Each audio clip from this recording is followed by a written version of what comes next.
Blog Talk Radio. Welcome to Women Who Rock with Success Media, an award-winning show for professional women and men. Since 2014, we have provided a voice for entrepreneurs in the areas of business, marketing, advertising, public speaking, lifestyle and wellness coaching, arts and entertainment, fashion designing, interior and exterior designing, and sports. Our guest experts provide the latest information in their field while creating an educational resource for our listeners and viewers. Join us each Thursday at 9 a.m. Central Time, followed by our latest brand, Women Who Rock Investigates. Now, let's go to the studio, where our session is already in progress with your show host, Mrs. Diane Winbush.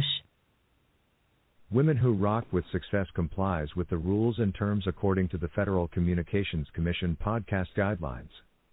The views and opinions expressed by our guests are their own, and their appearance on our digital media platforms does not imply an endorsement of them or any entity they represent.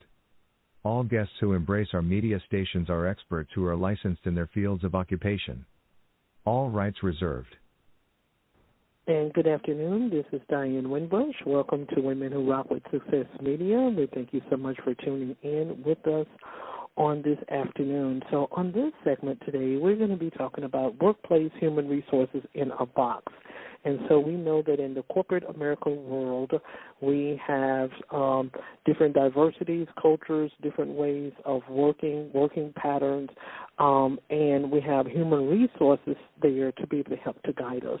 And so who will be in the studio with us today, she is a guest, and that she will be here to be able to talk to us a little bit more about the services that she provides. So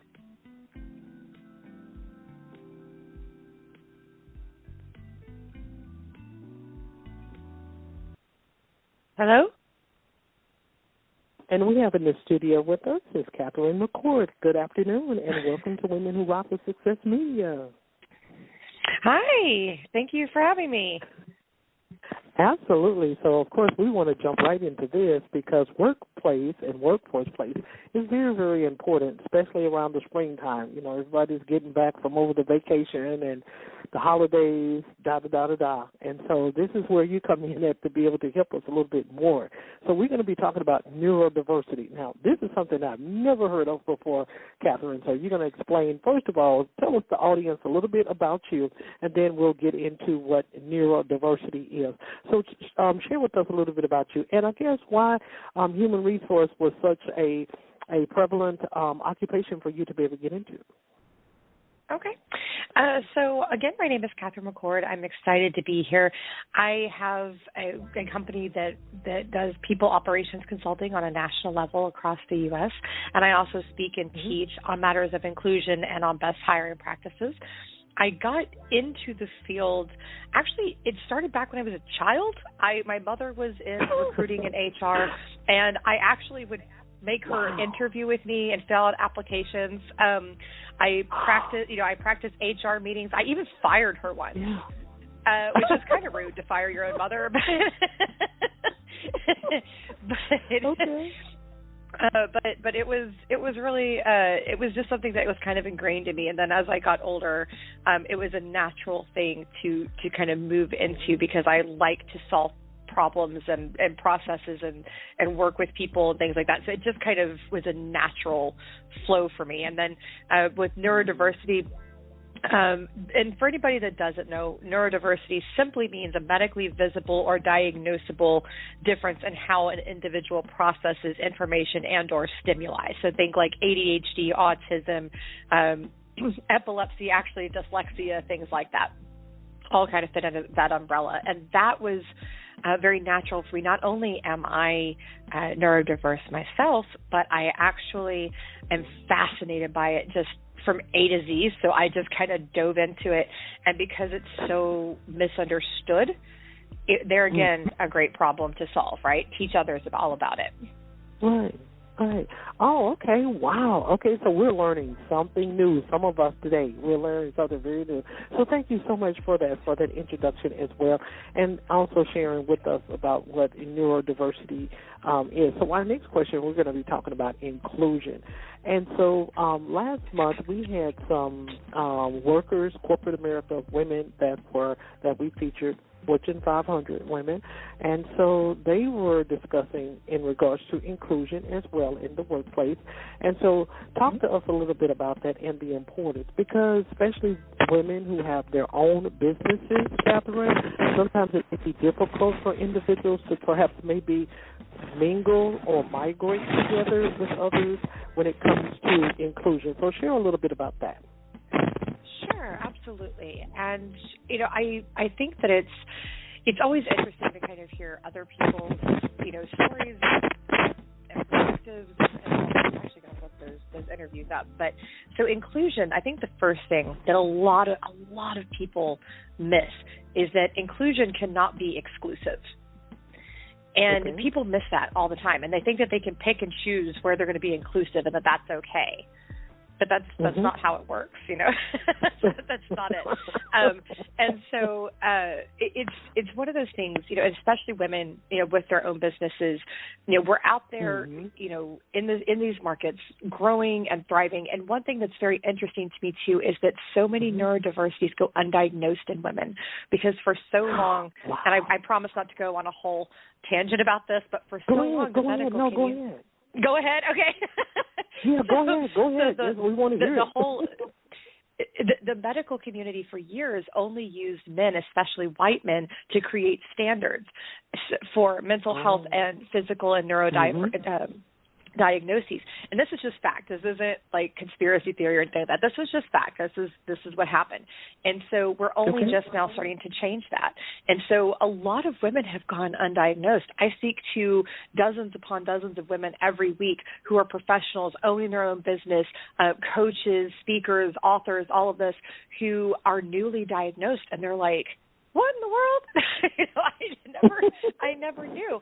And it was so obvious, when they look back, they're like, oh, yeah, that makes some sense, but it's kind of shocking to them because it manifests differently in women. Oftentimes diagnoses will manifest differently in women than in men. And so I think one interesting thing to always look at is that so many women out there fit into this category and don't even know that technically they belong. And so a big part of this movement for inclusion with neurodiversity is also to understand that not everyone has been diagnosed. There's also a lot of privilege elements to this, access to health, to insurance, access to the best medical care and the better people for diagnoses, things like that. So, we all have to kind of understand too that this is not as simple as if you're born with a racial, you're aware, of what you have there. Right. And the same thing with gender and sex and all that. So it's a little complicated. So patience is important. And then the other thing too that I think is so important with these topics is to discuss how important it is to break the ego defense. And this is true for any aspect of inclusion, but in a way even more so for neurodiversity inclusion. So to break the ego defense, which is naturally occurring. And for anybody that doesn't know, that's that thing that as soon as your brain hears that it's wrong, it automatically, biologically, just starts throwing up defenses as to why it's right. And so we have to learn to block that. Yeah, isn't that crazy? You start to realize it's like, oh, wait, yeah, I do that.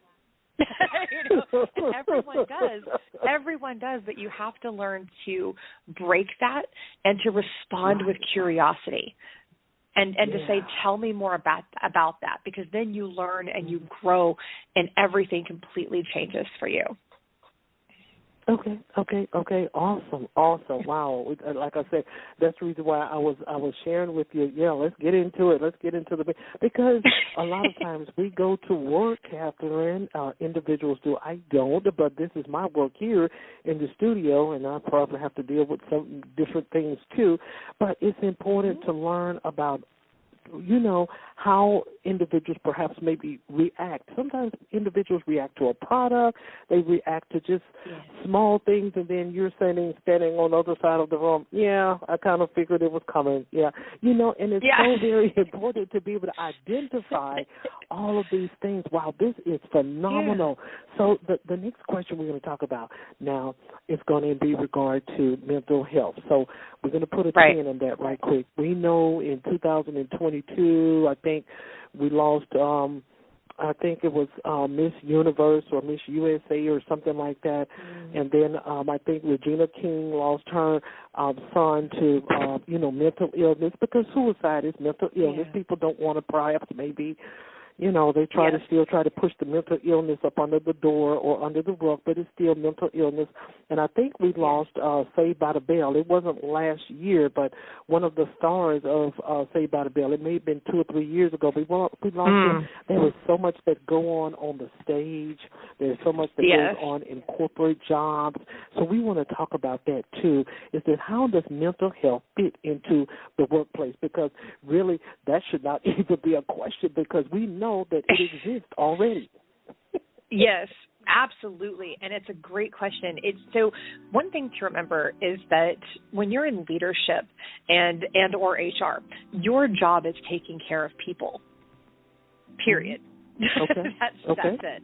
Wow. And so part of that, we are holistic beings, right? So if one thing is out of whack, then so is everything else. So we have to start to understand that if somebody is affected with a mental health diagnosis, then that affects everything else as well. And it even affects, so Psychology Today released some really cool information and studies about this, but human beings need to be comfortable to work, right? They need to be able to function in a way that's natural for them, and they need to be comfortable, feel safe, all of this. And we kind of skip over that a lot in the workplace right now as a society. It's crazy to me, but you hear a lot about psychological safety, which just means freedom to express yourself and to dissent. That's all it is. It's very basic concept. But people really miss that and the importance of that, and that people who are healthier and happier stay with you. They call out less, and they're more productive.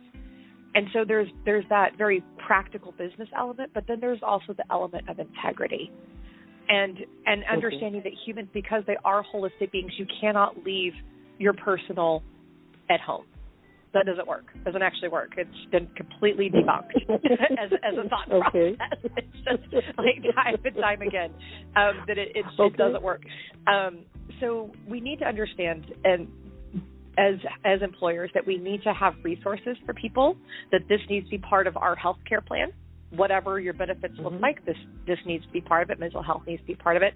And that we need to leave space for people to take mental health days, and not to shame them about it, and not to make a big deal about it. Because sometimes there's just some stuff going on that's crazy. The other thing, though, is that we need to stop stigmatizing mental health diagnoses.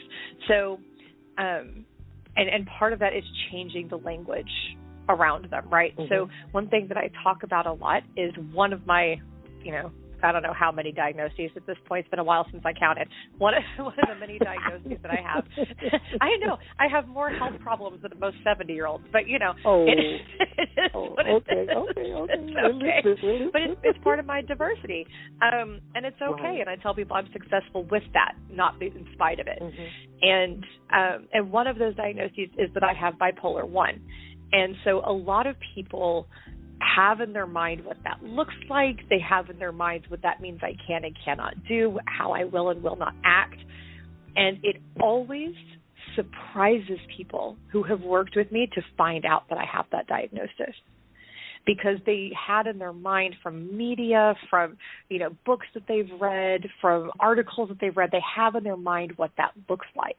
But the truth is that it manifests differently for everybody. And that a mental health diagnosis does not mean that you're incapable or that you're dangerous or anything like that. It just simply means that you have something different about you. So we also need to do a lot of work around education around mental wellness and mental health diagnoses, and we need to do a lot of language changing around that so that people will come to understand that, again, difference, not a deficit. It doesn't mean that you're less than. It just means we need to work with you and that we need to maybe have some accommodations in place. And then for those who are severely struggling, again, back to allowing for mental health days, supporting mental health days, supporting mental wellness appointments, that type of thing. Because when you shame somebody, they'll shut down, and that's when everything spirals. Okay. So that is great. Okay, so now we're going to get into a little flip side. It's a little course that kind of excited me, so I decided to take it. It's in also human resources as well. Yay! And so I have found a lot of information in regards to your portfolio as to you offer as well, or it's kind of basically you hit the same topics as what they do in the course. So we're going to get into the second segment, and this is in regards to in the hiring phase. So, you know, sometimes we can, you know, the course that I'm taking, it'll say, because I just love to learn. I'm not going to be a human resource manager or anything like that.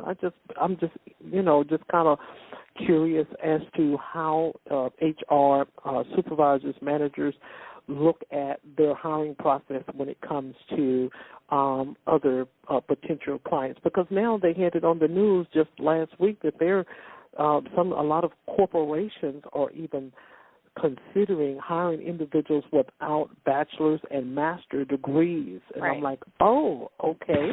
And so I don't know how that's going to turn out, but I think that would open the door for more opportunities for individuals in America.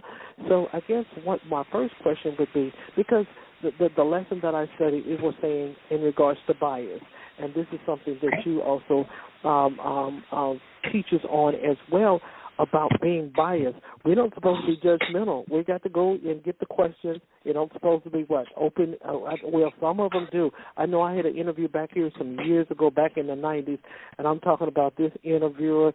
She took me all the way down through Kentucky, Chicago, and she brought me all the way. They were some tough questions.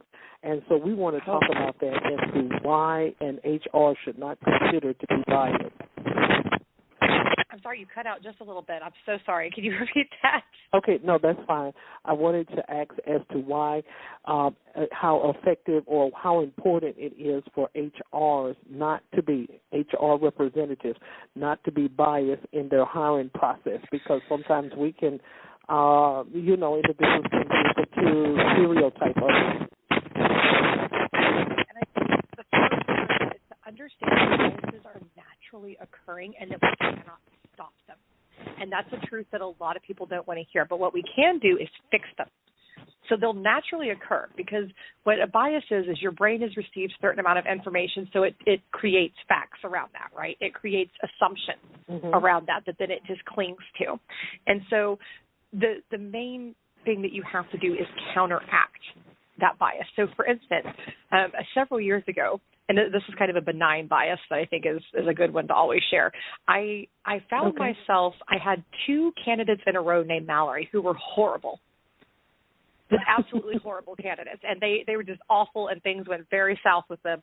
And so from then on, I started having this weird reaction. Whenever I would see the name Mallory, I would automatically just be like, ugh. I don't want to call this person. I don't want to interview them. Well, obviously that's ridiculous. So I had to stop. I had to process that. I had to think through why this is. And then I went and I did research on people named Mallory who were good. I'm not kidding. I actually did this. It only took 60 seconds, literally 60 seconds. Okay. But I did some Google research, read about some good Mallorys, and then my brain relaxed and realized that that's not a dangerous name. And so it actually allowed my brain to process, right? And it sounds so silly, right, with a name, but it works for other things too. So we were just talking about mental health, right? And so you can debunk those biases in your brain just by giving it alternate information. But it is 100% vital, paramount, whatever word you want to use, that HR, hiring teams, recruiters all be completely unbiased as much as is humanly possible in their hiring process. It will kill your hire process. It will cause complete lack of inclusion. It will cause you to make bad hires. So one thing, and this shocks a lot of people, one thing that I teach a lot is to quit building your ideal candidate profile. Stop doing it. Oh, wow. Because then what you've done is you've taught your brain that this is the only correct answer. And so people will tell you, oh, I'm open to something different than that. No, you're not, because you just told your brain that this is the acceptable candidate and nothing else was going to go through. That's just how Mallory. the human mind works. Yeah, it's more Mallory. That's what it is. Okay. And so it's very important. You shut yourself off to great candidates, alternative candidates, candidates that maybe just look or sound a little bit different. And ageism is another big place that you see that, right? So people think in their minds that if you're over a certain age, that you can't learn, you can't innovate, that you're going to be stubborn, that you're going to retire within a year. And what's funny about that to me is that, number one, people are working older and older and older. So the retirement thing is just not a factor anymore. And number two, have you ever spoken to someone over the age of 60? Because I speak to people of all ages all the time, and I am constantly amazed at the wealth of knowledge, the energy. I mean, I can sit here and without even trying to think of 10 plus people over the age of 60 right off the bat who have way more energy than me. Right. And when it comes to learning, I always tell the story about my Mimi, who my grandmother on my mother's side, who at the age of 86 during COVID was very sad because she missed her grands and her great-grands.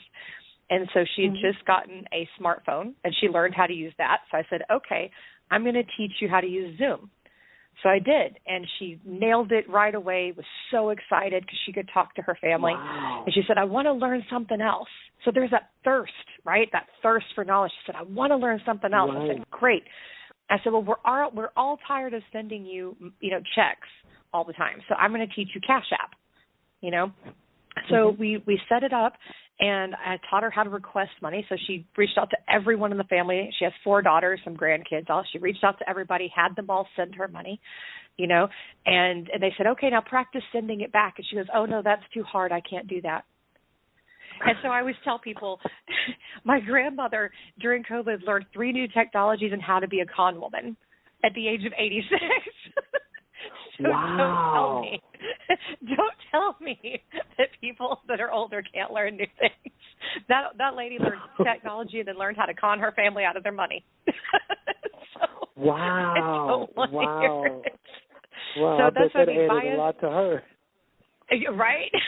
They all thought it was so funny. Yeah, I bet that added a lot to her portfolio. They were just cracking up. It's still a family joke. It's still a running family joke. But it's one of those things. People get things in their idea, and it is again, it's natural to have the biases, but you have to counteract them, and you have to realize when it's happening and teach yourself to realize when it's happening so that then you can debunk it. And I think that's a skill that everyone in leadership, hiring, and HR all need to learn. Absolutely. Right. Absolutely. I agree. So this next question is going to be sort of challenging a little bit, but hopefully you're the expert. We'll see if you can be able to answer it for us. And so this is in regards, and we're having a little technical difficulty. I apologize for that. So this is in regards to HR tech. So we know that we're experiencing a lot in the United States, probably globally, in regards to the tech world. We know that I think Amazon just made another announcement. They're going to do another huge layoff. Of course, Facebook did a huge layoff. Twitter did a huge layoff.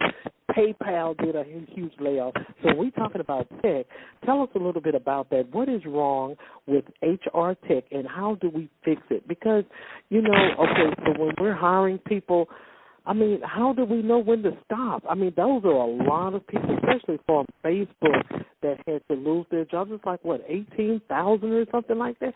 Those are a lot of people, especially when a person comes in with a new, innovation, breakthrough, or some type of new product that they're bringing through. We hire up a whole lot of people, but sometimes we can overdo it, perhaps, maybe. And we're having a lot of layoffs in the tech world, since 2023 has started in January. So talk to us a little bit about that.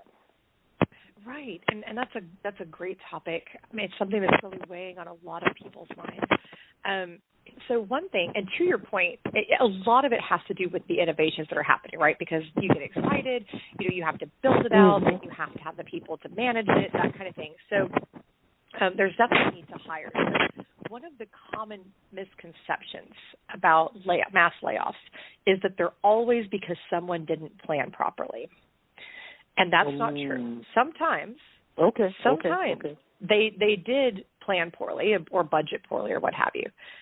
Other times, and unfortunately companies are not good about being honest about this, it is a planned layoff. They intended to grow massively and then shrink back as soon as they no longer needed the people. Because what happens is, I know, it is hard to hear. Wow. And it's true. So what happens is they need to grow quickly, which takes way more effort than it will to maintain something. So once it's built, they just won't need all those people. So as a business, they make the decision to bring people on, keep them for a couple of years, and then let them go. And this is actually a very common business strategy. Oh, okay. Yeah. Okay. Yeah, which is hard to hear. And I'm not saying it's good. Okay, I'm going to put that out there. Go ahead. It is common. Wow. But it's hard to hear, and it hurts because, and what kills me is I don't like the lack of integrity of not letting the people know that it's a temporary job. I don't think that there's anything wrong with doing that in general, but you need to be honest with the people and let them know, hey, this is going to be a job for anywhere from, 2 to 5 years or whatever, and we'll give you plenty of notice, but it is going to end. Mm-hmm. And then we will not need you anymore. And I don't like that companies don't do that.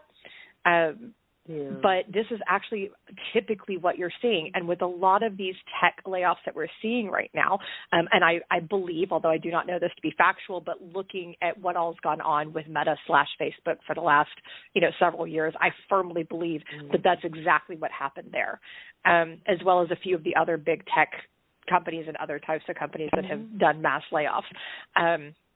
It's a lot of strategy and not very human-centric. And again, I don't think there'd be anything wrong with it if you just told the people. If you were just honest and just said, hey, this is a W-2 contract so that you can still have benefits and all that. It's a W-2 contract until this is done. So but it's just... when the tech giant, we're not going to call out any names, so when the tech giant gets on a Zoom call with, thousands of their employers, and they appear to be crying, do you feel that they are sympathizing for the employee, or they're weeping because they should have told them, or they're weeping because they have lost their jobs? The person has lost their jobs because the tech giant is still employed. It's the people that is up under them that has lost the job. I think it's genuine. And I will say this, and I never mind sharing this. I enjoy firing people that deserve it, but I hate layoffs. I do. Layoffs, like I could fire somebody who's earned it and not blink twice and have zero sympathy for them because they earned it. They earned being fired. Right. But with a layoff, it'll hurt. It hurts. And so I even if I know it's the right business decision, because I've had to do it. I've had to go into clients and lay off locations and things like that, and it hurts. And so, no, I think that's very genuine. I think they are sad about it. And a lot of times, and not always, but a lot of times the one who's actually doing the layoffs is not the one who made the decision and is not the one who made the plan or is not the one who did something poorly. It's oftentimes you're just stuck having to deal with this nonsense that was put into place, and it hurts and it stings. Now, sometimes it is the appropriate person, but not always. And they're not handling it all poorly or all bad. I see a lot of people ripping on these companies for doing mass Zoom layoffs. But when you work in a situation where everyone is remote, there's not much of a better option. Now, they need to also then have the individual meetings, right, and let people have a chance to ask their questions and speak back. And nobody should find out that they've lost their job because their access was shut off before they were told anything. That's crummy. And they need to give people grace and, give them that ability to have the one-on-one. But realistically, if you have, let's say, even just 2,000 people that you're going to let go, if you have, if you tell one person, they're going to go ahead and message the rest of the group. And how crummy is it for somebody to find out that they're being let go from a coworker, not their leader? So I like to give grace on the mass Zoom layoffs, but also say that they need to be doing a good job on the tail end of that too, and really supporting the humans afterwards. Okay. So basically, I guess if you're trying to build a 30-foot conglomerate or something like that, 30 feet, I guess I would like to say, and you need about 100 people, you'll go in there and sometimes individuals will overhire just so they can be able to make sure all of their factors are covered, and then once they feel that all the factors, and I guess you're correct about that. That's just like opening a new Walmart or a new retail. Right. Once they get everybody in there and they get all the stocks, the shelves stocked up and what have you, and then once everything kind of resides or kind of calms down a little bit, they'll start laying off. Okay, that kind of makes sense. I guess people was not especially Twitter and Facebook too, they were not really expecting that. That kind of was a shocker to a lot of people over the world, because these two companies have been up in the spotlight for so many years. And so I think that's what kind of caught everyone from off guard, and so that's the reason why I asked the question. So, yeah, it did. Yeah, but I think too. Go ahead. I will also make this prediction that those companies are going to start doing mass hires again the second that they have something new and cool that they want to build out. It'll happen again. As soon as they have some new flashy technology they want to build out, Right. Wow. Because I'm pretty sure they're still on the Dow Jones Industrial. I'm pretty sure it may not be where they probably want to be, but I'm pretty sure they're up there too, up on that status and what have you. But it's just like I said, it's kind of heartbreaking a little bit, and then we have the banks collapsing also, and so it just seems like it's a lot that's kind of going on. But I'm pretty sure they will rebuild some kind of other way. It may come back in another name, probably, so to speak, but that's going to be another HR, I guess, case study in the near future. Right. I'm pretty sure they're coming back, because I think Lehman Brothers had left, and was it Goldman Sachs that got caught up in the 2008 economic crash and what have you and things. And I think Goldman Sachs kind of maybe came back, if I'm not mistaken. I don't know if I have that. Yeah, they're doing well. Information. Yeah. And so I'm pretty sure Facebook will bring back full force of what they need to bring back, and so is Twitter as well. But I know the country is kind of going through a turbulence when it comes down to tech. No one would have ever suspected that, because we use robots, we use all type of technology, for the latest invention. So that is so awesome of the information that you have shared with us. So with the last thing in this segment, Catherine, we want you to be able to share with the audience as to how they can be able to find you of your links, your websites, any books that you have published. You can be able to share that with the listeners. If you want them to follow you on social media platforms, you can be able to do that at this time.